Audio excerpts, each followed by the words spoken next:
नमस्कार दोस्तों, स्वागत है आपका मेरी चैनल लोकेंद्र जी की रेमेडी में। आशा करता हूँ दोस्तों आप खुश होंगे। खुश रहना ही चाहिए। कहा गया है कि जो खुश रहते हैं उनके पास सारी चीज़ें अपने आप आ जाती हैं, और जो खुश नहीं रहते हैं वहाँ कुछ भी नहीं आता। दोस्तों, आज एक ऐसे विषय पे ये वीडियो मैं बना रहा हूँ जो समाज में अक्सर आप कहीं भी जाइए,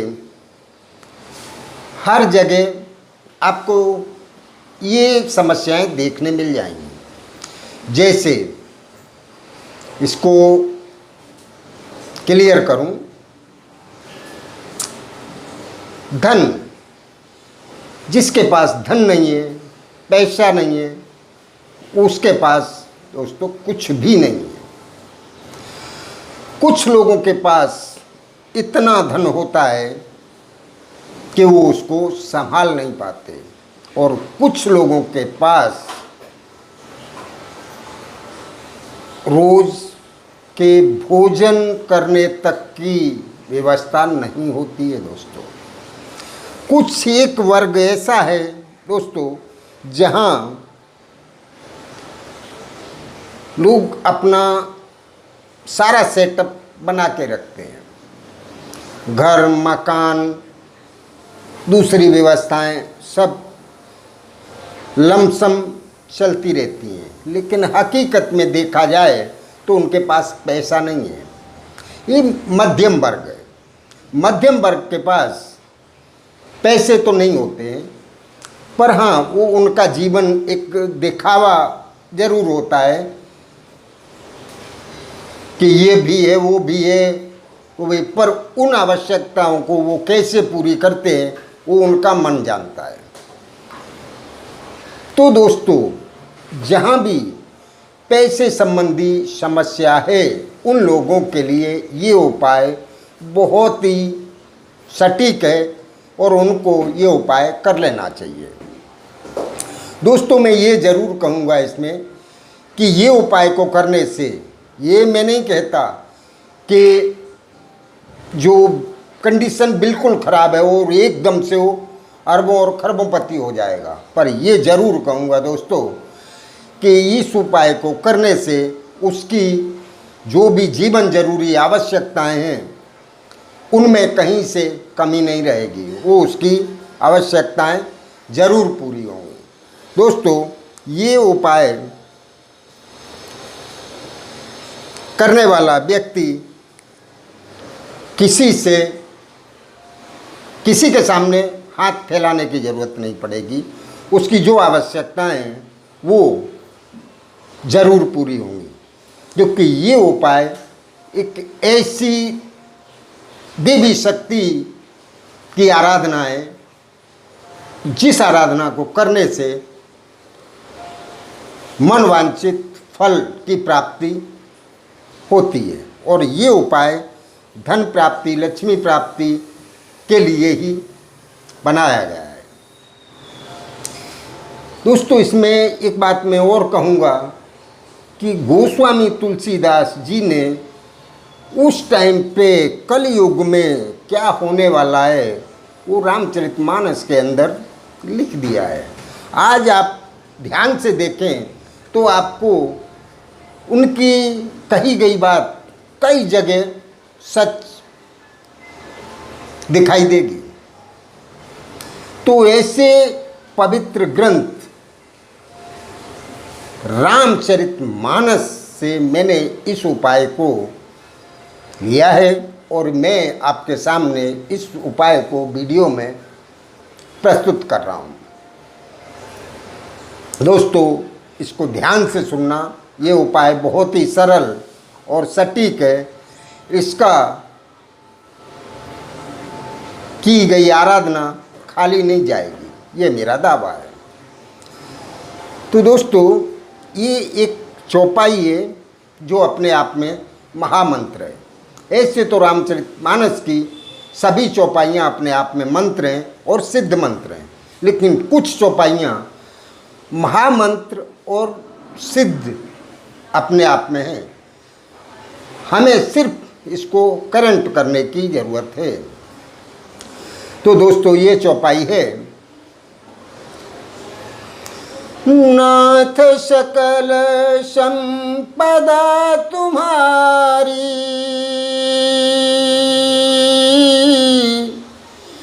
मैं सेवक समेत सुत नारी। राम सिया राम जय जय राम। तो दोस्तों ये चौपाई अयोध्या कांड से ली गई है। ये चौपाई उस समय की है जब श्री राम विश्वामित्र के साथ जनकपुरी जाके और माता सीता के साथ विवाह संपन्न करके अयोध्या वापस आ जाते हैं। उस समय जब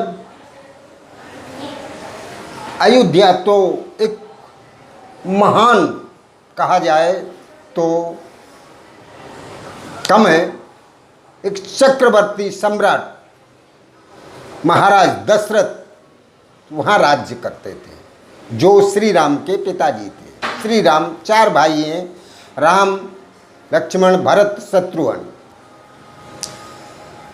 तो दोस्तों विश्वामित्र, मेन टॉपिक पे आ जाएं, तो कथा बहुत लंबी है।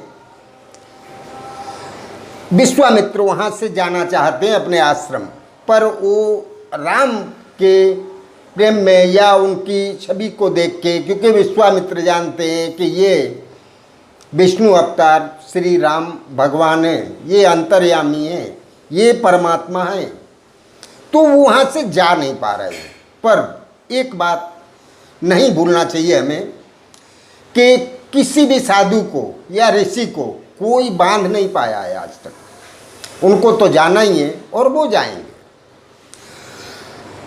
तो वो राजा दशरथ से जाने की आज्ञा मांगते हैं कि हे महाराज, मैं आपके पुत्रों को ले गया था और पुत्र बधियों के समेत मैं आपको सुपर्द करके अब मैं अपने आश्रम जाना चाहता हूँ। तो उस टाइम राजा दशरथ ये सोचते हैं कि मैं ये ऋषि को क्या दूँ। धन अगर देता हूँ तो ऋषि का अपमान होगा, उनको धन की कोई आवश्यकता नहीं है। तो फिर मैं ऐसा क्या दूं जिससे ये ब्रह्म ऋषि यहाँ से खुश हो के जाएं। ये हर व्यक्ति का कर्तव्य है कि उसके यहाँ आए हुए किसी भी साधु संत को अपने यहाँ से खुश करके भेजे। तो दोस्तों समझ लीजिए कि हमारे पास जो कुछ भी है वो उसके आशीर्वाद से 2 गुना 3 गुना 4 गुना अपने आप हो जाएगा। यहाँ एक चीज़ मैं आपको और बता दूं कि कोई भी पूजा हम करते हैं, कोई भी दिव्य शक्ति के सामने जाके सबसे पहले कहते नहीं है भगवान भाव का भूखा है। उसको आप पैसे दिखाओ, मिठाइयाँ रखो, ये रखो वो रखो, भगवान ऐसा कुछ भी नहीं चाहते, वो सिर्फ भाव के भूखे हैं। तो इस चौपाई में समर्पण भाव मेन है। राजा दशरथ ने अपने आप को परिवार सहित ऋषि मुनि के सामने समर्पित कर दिया और उनकी धन संपत्ति सब कुछ समर्पित कर दी। इतने से ऋषि प्रसन्न हो गए। तो दोस्तों हमें भी ये उपाय जब भी करने हम बैठें, सबसे पहले हमारे अंदर समर्पण भाव आना बहुत ज़रूरी है। हमें उस देव के सामने ये भाव प्रकट करने चाहिए कि मैं कुछ नहीं हूँ, ये जो कुछ भी है सब आपका है, मैं तो आपका दिया हुआ उपयोग में ले रहा हूँ, मेरा कुछ नहीं है इसमें। तो दोस्तों अब ये उपाय कैसे करना है वो मैं आपको विधि बताता हूँ। दोस्तों प्रातःकाल नित्य क्रिया से निवृत्त होके हमें अपने पूजा स्थान में जाना है और बन सके तो कोई भी एक लाल वस्त्र आपको धारण करना है। आसनी बिछा के वहाँ बैठ जाना है। एक घी का दीपक जला दो, थोड़ी सी प्रसाद के रूप में मिठाई की व्यवस्था कर लेना। और दोस्तों, एक कंडा या लकड़ी, आम की लकड़ी हो तो सबसे बेस्ट। वो इसलिए क्योंकि आपको एक आहुति देनी है, तो उसके लिए अग्नि प्रकट हो सके उसकी व्यवस्था, चाहे वो कंडा हो या लकड़ी। विधि पूरी होने के बाद आपको उसमें आहुति देनी है, बैठ जाना है और तुलसी की माला लेके आपको 108 जाप इस चौपाई के करने हैं। जो चौपाई मैंने आपको इसमें वीडियो में बताई है। एक माला जब पूरी हो जाए, भाव आपके अंदर ये रहना चाहिए, पूरा अपने आप को समर्पित कर दीजिए। और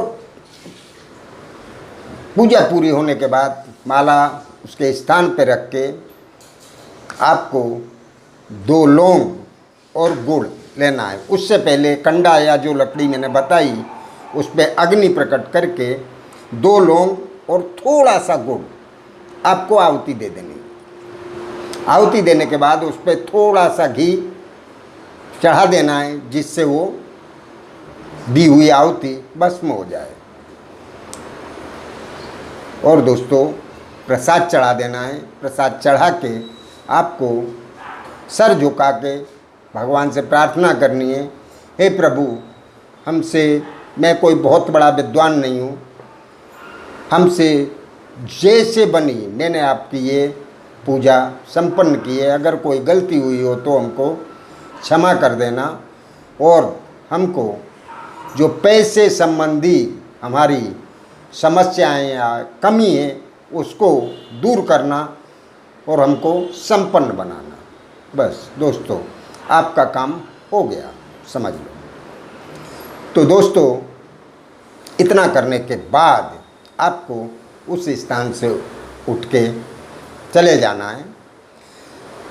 जब भी आप रोज़ अपने काम से, अपनी ऑफिस या जहाँ भी आप कार्य करने जाते हैं, घर से निकलें, आपको मन ही मन 5 बार इस चौपाई का ध्यान करना है और आपको अपने घर से अपने काम पे चले जाना है।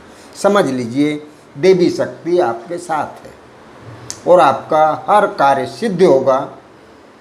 दोस्तों, अगर ये वीडियो आपको अच्छी लगी हो तो लाइक सब्सक्राइब ज़रूर करें, और अगर कुछ समझ में ना आए तो कमेंट बॉक्स में कमेंट करें, उसका उत्तर आपको ज़रूर मिलेगा। नमस्कार दोस्तों।